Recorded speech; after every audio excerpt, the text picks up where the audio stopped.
Web3 Founders Podcast, a short, snackable conversation with the new generation of builders. I am with your host, Josefina Mantienen, talking to you from Silicon Valley. And today's guest is Mercedes Vidal, founder and CEO of QuipuMarket.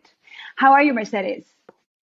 Hi, Jose. Thank you so much for the invitation. Very happy to be here in this space. I'm talking from Medellin in Colombia. Love it. So as you know, let's start with the 60-second speech about QuipuMarket. So can you describe your business in one sentence?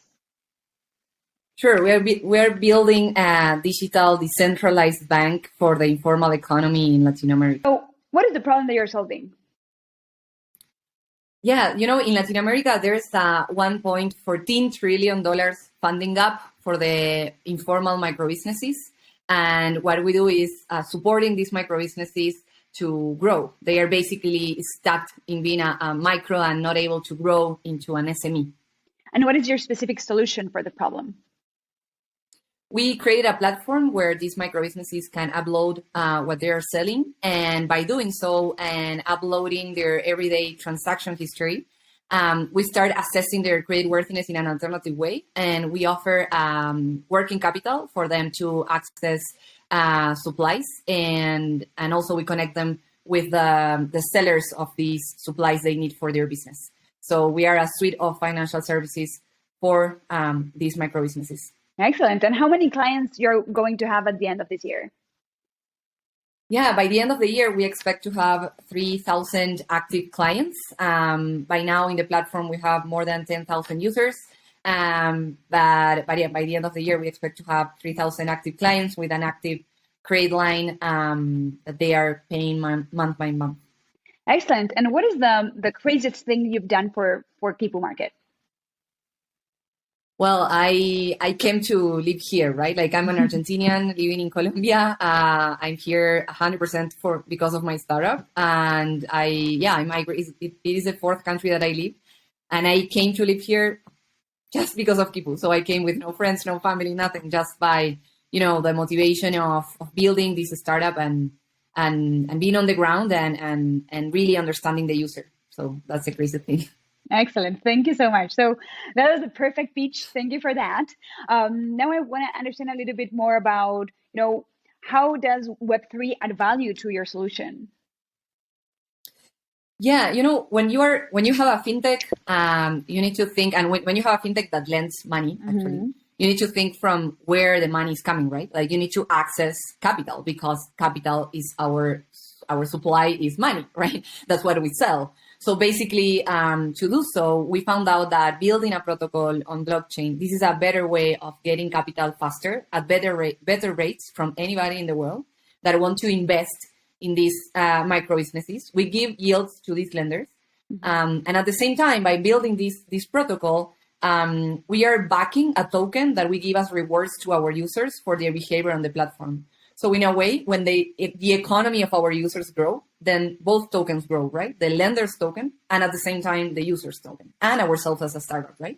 So what we think is that, building on Web3, it's like kind of win-win approach of growing a network. And we think this is the best way to grow the new economy and different ways of financing a segment that was excluded forever, right? Totally. And can you explain a little bit more, kind of like giving us an example on how that works or how that will work? I know that you're working on that token. So how that will work in the future? Like if they want to invest in some clients that QuipuMarket has today, how that will work? Yeah, so we have a pool of clients and we have, right, and we have a credit score that we build off-chain for this pool of clients. This credit score is using, the self-reported data of the users, but also other network data we use and metadata from the usage of their phone. So there's a lot of data that is, assessing their creditworthiness. That is off-chain. What we do on-chain is saying, okay, we have this pool of users. They have this credit score. They are like whitelisted we whitelist these users. We create a liquidity pool from where anybody can invest and lend. So imagine you, Jose, come here and you say, okay, I want to invest $10,000. You put there with USDC, you buy Quipu tokens with those $10,000, right? that $10,000, we allocate them into our whitelisted users. And from their repayment of their loans, we give back to you, Jose, and the other lenders of the pool, we give you back the principal of those loans plus, a percentage of the interest of the repayment of the loans, which is a yield you receive. And then we also, use a percentage of that interest, the repayment of that interest, to back this token that I was telling you we start giving as rewards to our users. So that's an example of how this protocol is going to work. Now what we have is, we have the tokenomics, we are building everything on testnet, and we expect to be live on mainnet at the beginning of next year. We also created an NFT per user, which is we call it their digital financial ID, which is like using their digital data as their financial ID. And this is an NFT that is portable. They can take it anywhere. We have a lot of migrants as users, so this is very important. And it's transparent, right? So we expect that they can plug and play with this NFT in other financial institutions too. That's great. That's great. And like, who is a typical user of Quipu today? Like, if you have an example of someone that you impacted in this year, or a story that you can tell us, so we know, like, if I want to be part of Quipu and invest my money in Quipu, who would be that user that will benefit from it? Sure, they are mostly women. So 70% they are women, and this is something worldwide, right? Like, women are more entrepreneurs than men, usually when it comes to these home-based businesses. So they're 70% women. They have, they usually sell food. They prepare food. So it could be a restaurant. It could be that they sell desserts or that kind of stuff. We also have like manicure and beauty salons and that kind of industry. They usually live in like low income neighborhoods, as we know them. But they have an income of like $265 on average per month. So, and usually, this is the main income of their home, and they work with their family. So this is like the type of user that we have. And they are between like 30 and 60 years old. Excellent. And do you have any inspirational story that you can share with us? Yeah, so there's a guy called Edinson that he has a fast food restaurant from home. He sells in one neighborhood in the outskirts of Barranquilla. And when he's one of our first users in Quipu. And what he told us was like, yes, I'm blacklisted. I have I can't access credit anywhere because I have a debt of 10 years. I bought a fridge. I never paid. I'm not able to pay that now. But I have my machinery, like I have my oven, I have my fridge. What happened is that due to COVID, him and his family, they got sick. They couldn't sell anymore because of that. They couldn't they had to stop selling because in the informal economy, your work depends on your hands. So if you're sick, then you don't get money, right? So he had to stop his business. And he told us, but I want to start back. Like I need to start, but I need money for that to start buying supplies again.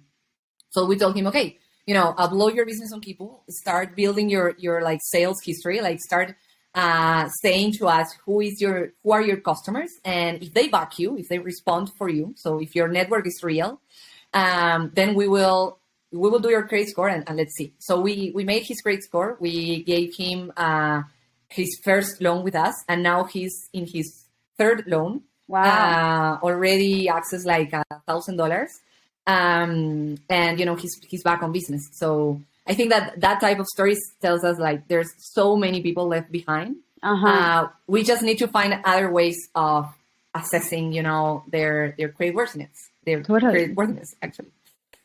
How do you think that the Edwins of this world, right? Like your users are gonna adopt NFTs and being part of the Web3 revolution? Yeah, so I think mostly in Latin America, right? Like we are facing how our money is getting less and less value every day.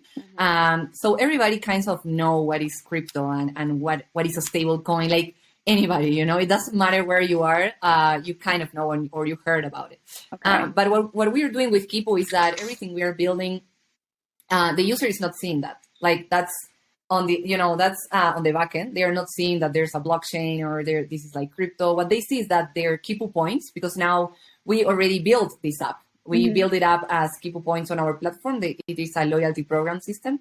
What they will start seeing is that actually these points have more and more value, and that's it. And they can use it outside the marketplace that we have. Like they can start, they can do a cash out of those points, that is actually a token. So I think it depends on, how you can bring these terms that are very far from this type of users to things that are very close to them, like these loyalty program systems. They are like anywhere, they use it in all the supermarkets and all that. So they are familiar with this. So I think it's just, making the UX and UI the most, accessible thing. And it's like how we explain it. That's so the key. That's amazing. And there's kind of like an educational component there too, right? Because it's like not only the financial education that it's been like years of years that we owe that to, a lot of the communities that you're working with. And that also now we add also like the technology education, right? So I think it's a great challenge what you're having in front of you, and I am super proud of what you're doing. And that I've known you since a long time, but also since the beginning of Kipu, and seeing your trajectory and how far you've come, it's like very, very inspirational. So thank you very much, Mercedes, for your time today, but also for doing what you're doing every day. Thank you, Jose. Thank you for also for your time and dedication to us as founders. Yeah.